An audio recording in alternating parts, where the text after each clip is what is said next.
1, 2, 3.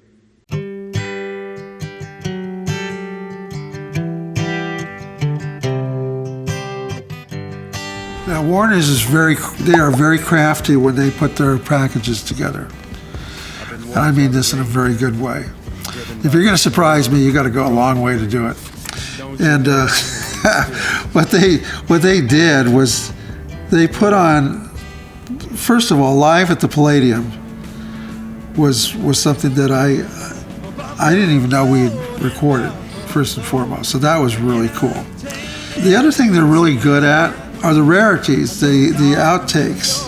So we've had hotcakes and outtakes from them before, but these are some pretty cool things. I actually was not going to write the liner notes, but I was writing something about what we were doing at the time when we were rehearsing these songs. And I said that Richie and I were both just totally out of control with what we were playing. We just jumped into things, and we were being paid to do it. They would allow us to play anything we wanted, and we had to really truncate that and hold that back when we actually made the album. But the rehearsals for it and what we were recording and what is on this record, you've got all that there, and you hear this frenetic quality. It's like two tornadoes that are crisscrossing one another throughout this project, playing these wild songs, and there are no restraints to it.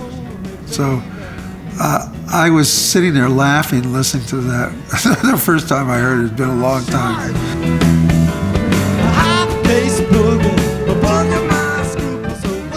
Summing up that era is a little difficult to do. It comes from the blur of '68, which put a blanket over a lot of things.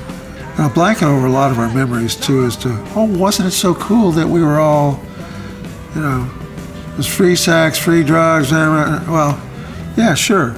But you had the Manson murders taking place. You had the Vietnam War.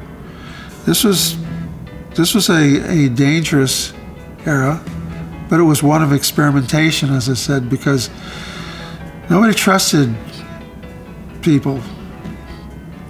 It was even as tribal as we are now, in fact. And that's what we look, historically, we look back to that era and kind of go, wow, we've been there before, but we haven't learned anything from that. So there's an intensity to this music that I think defines that era, because it was look over your shoulder type of stuff going on. You didn't know was it going to be a bottle that hit you? And it's only escalated, unfortunately. But artists do what we do. We write about it. We share our emotions. And those emotions can be in one little universal record, or they can be in a tightly knit song. And they speak to us. And those artists like David Crosby, David Lindley, Jimi Hendrix, Janis Joplin, Lowell George, they all speak to us, to our hearts, our heads, and we have to define what all that conversation means, and that's the importance of art.